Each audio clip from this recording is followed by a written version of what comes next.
शर्मा जी की बेटी। सरल, सुशील और शांत, ये क्वालिटी थी सरस्वती की, जो कि शर्मा जी की बहू थी। क्या है बहू, जब देखो तब किचन में खटर पटर करती रहती हो, लेकिन खाने को कुछ देती ही नहीं। कैसी बात कर रही हो पीयूष की अम्मा? सुबह से 4 कप चाय, 2 बार नाश्ता और इतनी सारी बहू के हाथ की नमकीन तो खा चुकी हो, फिर भी ऐसा बोल रही हो? अरे कुछ तो डरो ऊपर वाले से। तभी वहाँ पीयूष आ जाता है। क्या है सरस्वती, इतनी देर लगती है क्या टिफिन बनाने में? एक काम है घर का तुम्हारे पास, वो भी नहीं कर पाती हो वक्त पर। आपका टिफिन टेबल पर रखा है और नाश्ता भी, बाकी का सामान बेड पर रखा है और अब मैं मंदिर जा रही हूँ। सरस्वती मंदिर चली जाती है।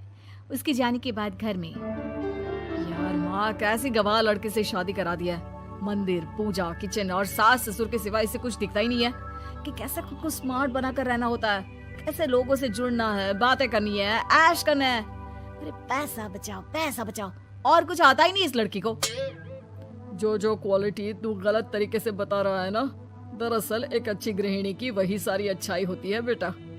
घर को चलाना, समाज में इज्जत दिलाना और घर वालों का ख्याल रखना, और चाहिए ही क्यों? अरे क्यों नहीं चाहिए कुछ और? लड़की ऐसी होती है कि घर आए तो पूरा घर बदल कर रख दे, सभी को खुश रखे, लेकिन बहू के अंदर तो ये सारी क्वालिटी है ही नहीं। अरे खुश तो उन्हें रखा जाता है जो खुश रहना जानते हैं, तुम लोगों को तो कोई खुश नहीं कर सकता। पिताजी, अब आप ही लोग सोचिए, क्योंकि मैं किसी और से शादी करना चाहता हूँ। आप लोगों को बहू के साथ रहना है या मेरे साथ? क्योंकि मैं अब इसके साथ नहीं रह सकता। मैं बहू को नहीं छोड़ सकता। उसके मरते पिता को मैंने वादा किया था कि मैं उसे बेटी बनाकर रखूंगा। तो ठीक है ना माँ, तैयार कर ले अपना सामान, हम दोनों किसी और घर में रहने चलेंगे तेरी नई बहू के साथ।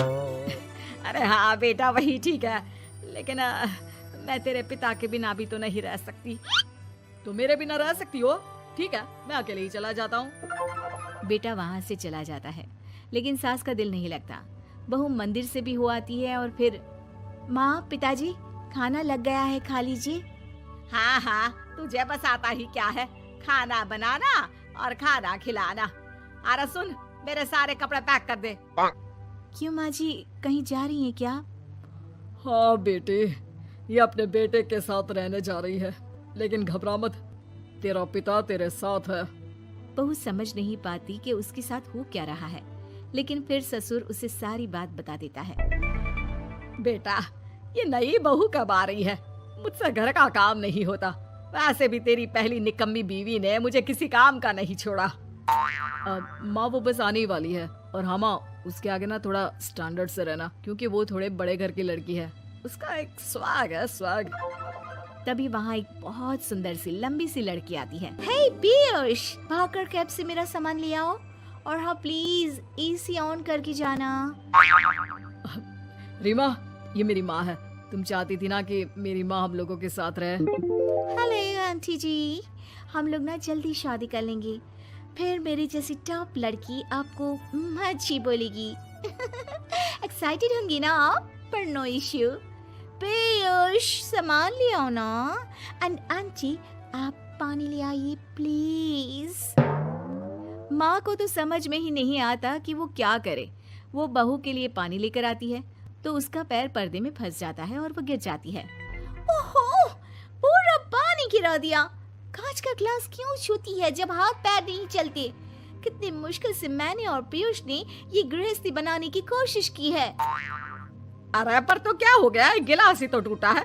अपने घर में तो रोज एक तोड़ती हूँ, लेकिन मजाल है सरस्वती कुछ कहे। और हाँ, मैं पानी वानी नहीं पिलाने वाली, मुझे ऐसी कोई आदत नहीं है। बहू हो, बहू की तरह रहो, समझी? तभी वहाँ पीयूष आ जाता है, जिसे देख रीमा रोने लगती है। देख लो अपनी माँ को कैसी खरी खोटी सुना रही है। और अभी तो मैं आई हूँ, थक गई थी, बस पानी क्या मांग लिया, कह रही है बहू हो, बहू की तरह रहो। अरे यार माँ, समझा कर लाया था ना कि कैसे रहना है। माँ, ऐसा करोगी तो मैं भी नहीं रख पाऊंगा तुमको हमारे साथ। वैसे भी आप ये समझो कि रीमा ने खुद कहा था कि माँ को साथ रखना।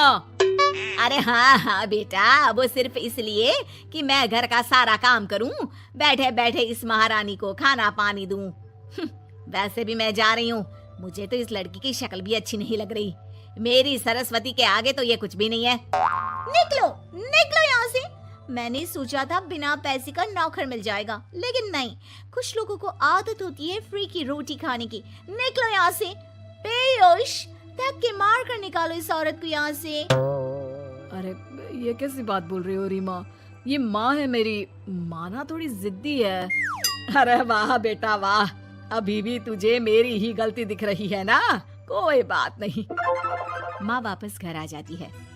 बहू, मुझे माफ कर दे बेटा, वो तो शैतान का नानी है। माँ, मैं उनके बारे में कोई बात नहीं करना चाहती। ये मेरा मायका है।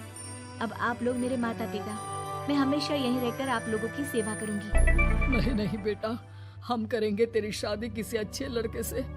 अरे कोई जरूरत नहीं है, मैं देख कर आई हूँ जो हालत है ना पीयूष की, वहाँ नहीं टिकने वाला ज्यादा दिन। ना टिके वो उसकी मर्जी, लेकिन मेरी बेटी इतनी गई गुजरी नहीं है जो उसे कभी भी छोड़ो और कभी भी वापस आ जाओ तो वो तुम्हें अपना ले। अब ज्यादा ही हो रहा है आपका।